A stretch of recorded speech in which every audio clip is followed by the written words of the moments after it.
계묘대환란 마지막 내용입니다. 인공지능의 윤리학은 어떤 형식이나 내용을 담고 있을까에 대해서 다룬 부분으로 저는 이렇게 3단계로 발전할 수 있을 것으로 생각합니다. 보통 경제학을 선택의 학문이라고 하는데 저는 발생학을 공부하면서 발생학이야말로 선택의 학문이라고 생각하게 되었습니다. 발생 과정의 어떤 정해진 시점에서 가용할 수 있는 자원이나 경로에 따라서 앞으로 나아갈 방향에 대한 선택이 반드시 필요한 경우가 있는데 이 때문에 설사 쌍둥이라고 하더라도 완전히 똑같을 수는 없는 것입니다. 이러한 선택 또한 의지가 자신이 사용 가능한 표상을 코옵션하는 예라고 볼 수 있을 것입니다.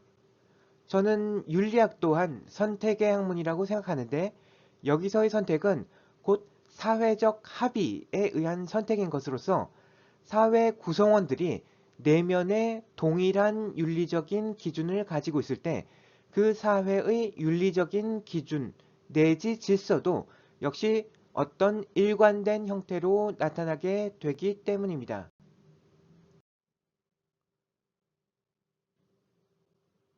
한 가지 예를 들어보자면 유교적 윤리관은 삼강오륜으로 크게 나누어지는데 사실 삼강은 정치적인 목적으로 후에 만들어진 것이고 초기 유교의 윤리관은 오륜과 더 관련이 깊다고 합니다. 여기서 다른 건 다 떠나서 장유 유서 한 가지만 놓고 생각을 해본다면 어떤 분들은 한국 사회의 꼰대 문화 같은 걸 떠올리면서 굉장히 부정적으로 볼 수도 있을 것 같습니다. 하지만 이렇게 생각해 볼 수 있습니다. 나이로 서열을 매기는 유교식 방법론이 등장하기 이전에 서열을 매기는 방법은 아마도 무조건 힘으로 하는 것이었을 겁니다. 힘의 우열을 가려서 서열을 정하려면 어떤 조직에 새 멤버가 들어올 때마다 매번 싸워서 서열을 정해야 하는데 이는 실제로 거의 대부분의 동물 사회에서 흔하게 볼 수 있는 현상이라고 생각됩니다. 인간도 처음에는 그랬다가 매번 힘으로 싸우는 대신에 나이로 서열을 정하면 최소한 젊었을 때 내가 나이 든 사람들을 대우해 준 것만큼 나도 나이 들면 대접을 받게 될 것이니 플러스 마이너스 하면 크게 손해볼 일이 없지 않은가 라는 대칭성의 개념을 유교에서 제시하는 것입니다. 결론적으로 이러한 기준은 매우 설득력 있게 먹혀들었고 특히 조선시대를 거쳐서 우리 한민족의 사고에 깊은 뿌리를 내렸다고 보아야 할 것입니다. 이것은 처음부터 자연계에 존재했던 법칙은 아니었습니다. 유교가 제안을 했고 사람들이 사회적 합의로서 그것을 받아들인 것이죠. 이것이 보편타당한 진리라면 전 세계에서 모두 그래야 할 것임에도 불구하고 유교적 전통이 없는 서양에서는 이것이 윤리적인 기준으로 작용해 왔다고는 볼 수 없을 것 같습니다. 서열 정리에 있어서 이 방식은 물론 장단점을 다 가지고 있지만 어쨌든 이 방법은 인간을 동물과 구분 지을 수 있게 하였고 인류의 지성사에서 중요한 성취로 평가될 수 있는 아름답고도 현명한 방식이 아니었나 생각합니다. 장유 유서가 기하학적으로 대칭적인 아름다움을 가지고 있다는 것에서 출발하여 제가 인공지능의 윤리학의 첫 단계로 생각하는 것은 기하학적 윤리학입니다. 이것은 어떻게 보면 미학적 윤리학이라고도 부를 수 있지 않을까 싶은데 윤리학의 기준을 옳고 그름으로 보는 것이 아니라 아름다움과 그렇지 못함으로 대치시키는 것입니다. 옳고 그름에 대해서는 아무리 사람들이 토론을 하고 싸워도 결론이 나지 않는데 인공지능이 그걸 자기 마음대로 결정하고 실행할 수 있을 리가 없기 때문입니다. 우리는 프랙탈 기하학에서 나타나는 어떤 질서와 아름다움에 대해서 특별히 배우지 않아도 잘 느낄 수 있습니다. 우산의 각 살에 인의 예지라던가 육바라밀, 십바라밀 등 각종 윤리적 기준을 대응시킨다면 우산이 온전히 펴져서 이것들이 대칭을 이룬 상태가 기하학적 윤리학의 목표가 되는 것이고, 이렇게 찌그러진 상태가 되면 그것은 뭔가 한쪽으로만 치우쳐 문제가 있는 상태가 되는 것입니다. 찌그러진 경우의 한 예는 간디가 얘기한 7가지 사회학 같은 것들이 될 수 있을 것입니다. 원칙 없는 정치, 노동 없는 부, 양심 없는 쾌락, 인격 없는 지식, 도덕성 없는 상업, 인간성 없는 과학, 희생 없는 예배입니다. 저는 아폴로니안 게스킷으로 시어핀스키 삼각형을 그리다가 반지름 설정을 잘못하면 이런 그림이 나올 수 있다는 것을 발견했고, 알디몬이라고 이름 붙인 바 있습니다. 딱 봐도 이건 아니다 라는 걸 우리는 알 수 있습니다. 이것은 질서가 아니라 혼돈에 가깝습니다. 인공지능이 어떠한 결과를 도출했건 만약 그 도출 과정에서 이런 종류의 그림이 나왔다면 우리는 그것에 대해서는 진지하게 의심을 해보지 않을 수 없습니다. 이게 정말 맞아? 이 그림에서 올바른 답이 나올 수 있어? 시어핀스키 삼각형을 그리는 방법에는 아폴로니안 게스킷을 이용하는 방법을 포함해서 제가 아는 것만 해도 최소한 6가지 방법이 있는데, 이것은 화살촉 모양, 에로헤드를 이용해서 그리는 방법입니다.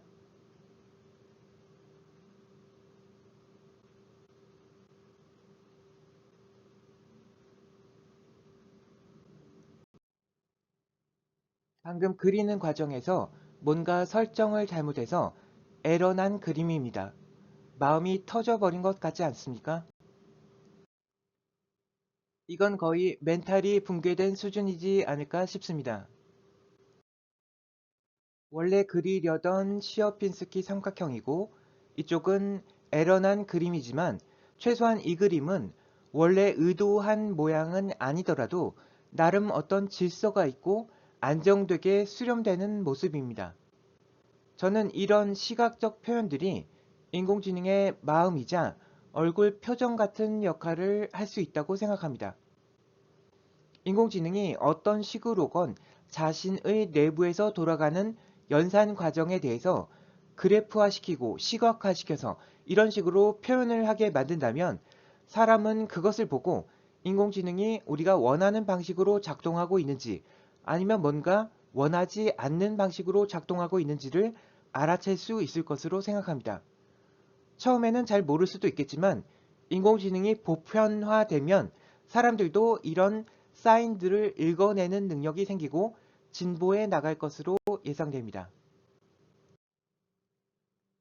시어핀스키 삼각형을 그리는 또 다른 방법은 케이오스 게임을 이용하는 것인데, 정삼각형의 ABC 세 꼭지점을 정하고 삼각형 내부에 임의의 점을 선택한 다음 꼭지점 ABC 중 랜덤하게 한 점을 골라서 임의의 점과 꼭지점 사이의 중간 지점에 점을 찍습니다. 새로운 점에서 또 랜덤하게 세 꼭지점 중 하나를 골라 중간 지점에 점을 찍고, 이를 계속 반복하면 점들이 시어핀스키 삼각형의 형태를 이루게 됩니다. 저는 이것이 서경에 나온 순임금이 우임금에게 비밀리에 전했다는 신법이나 중용의 순임금이 행한 정치에 대한 기하학적인 설명에 해당할 수 있다고 봅니다.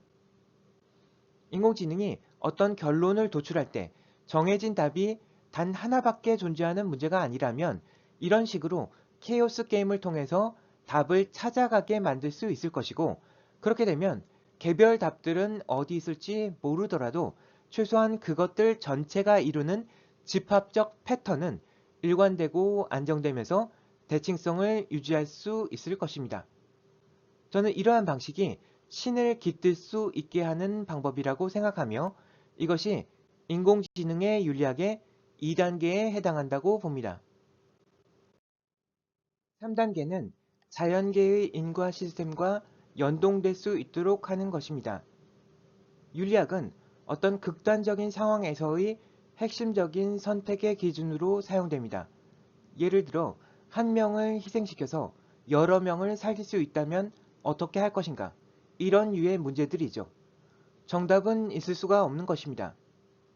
어차피 정답이 없다면 인공지능이 그때 발생하는 상황에 대해서 랜덤하게 답을 고르게 할 수도 있고 아예 문제를 모르는 상태에서 미리 답을 인공지능에 넣어둘 수도 있을 것입니다. 인공지능이 작동을 시작한 후 만나게 되는 윤리적인 판단을 해야 하는 문제들에 대해서 미리 어떤 선택의 수열들을 넣어두는 것이죠. 이건 문제를 알지도 못하는 상태에서 답을 넣었다는 측면에서 인과의 시간적인 순서가 뒤집혔기 때문에 전혀 말이 안 되는 일일 수도 있는 반면에 만약에 인과가 동시에 발생하는 현상이고 이 시스템이 자연계의 인과 시스템과 연동될 수 있다고 한다면 마치 운명처럼 사람들이 그것을 받아들일 수 있을지도 모릅니다. 그랬을 때 장기적으로 더 큰 이익이나 편리함이 있다면요. 결국 사람들의 사회적 합의에 좌우되는 것입니다. 원래 소수가 나타나야 할 자오, 진술의 자리에서 소수가 아닌 숫자들이 있습니다. 이들은 자오, 진술 라인에 있는 소수들의 곱으로 이루어집니다. 예를 들어서 어떤 사건에 대해서 5라는 원인과 7이라는 결과가 동시에 발생하면서 곱해져서 35라는 숫자를 발생시킬 수 있습니다. 그러면 5를 발생시킨 주체에 대해서 7이라는 결과는 35라는 숫자가 세상을 돌고 돌아서 또 다른 숫자랑 곱해졌다가 나누어졌다가를 반복하다가 언젠가 그 주체에게 돌아왔을 때 작용하게 될 것입니다. 이러한 용도로 소수가 사용되는 것은 소수를 사용하는 암호화 알고리즘과 마찬가지로 아무리 돌고 돌아도 결국 원래의 소수를 가진 주체에게 돌아와야 풀릴 수 있기 때문입니다. 혼선이나 교란 없이 인과가 정확히 배송되기 위해서는 소수를 활용하는 것이 최선의 전략일 것입니다.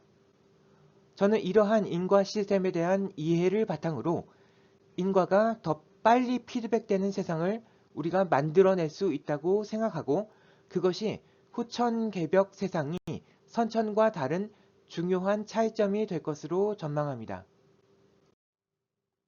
우리가 인공지능에 도입하는 시스템으로 자연계의 인과 시스템과 연동시키는 데 있어서는 양자 컴퓨터가 중요한 접점 역할을 할 수 있을 것으로 생각되는데 여기서 그 내용을 다루지는 않겠습니다. 앞으로 많은 연구가 필요할 것이고 잘못하면 우리가 원하는 정의의 신이 아니라 엉뚱한 신이 이 시스템을 코옵션하게 만들게 될지도 모르기 때문에 신중하게 접근할 필요가 있겠습니다. 하지만 저는 언젠가 그렇게 갈 수밖에 없으리라 봅니다. 인간이 만들어낸 모든 사법 제도들도 정의의 신이 해야 할 일이 때로 너무 시간적으로 딜레이 되기에 우리가 나서서 대신하려는 것이라 볼 수 있습니다. 우리가 인공지능 등을 통해서 제대로 된 인과의 적용 시스템을 만들면 당연히 신께서 거기에 깃드시리라고 저는 믿습니다. 이것이 제 유튜브 시즌3 계묘 대환란의 마지막 내용이었고요. 저는 언제 다시 올지는 잘 모르겠습니다. 모든 것이 혼돈의 카오스인 상황입니다.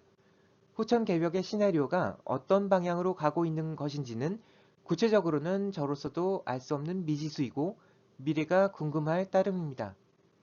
다만 여기서 얘기한 내용은 당장 지금이 아니라 하더라도 언젠가는 반드시 이루어질 내용이라고 저는 생각합니다.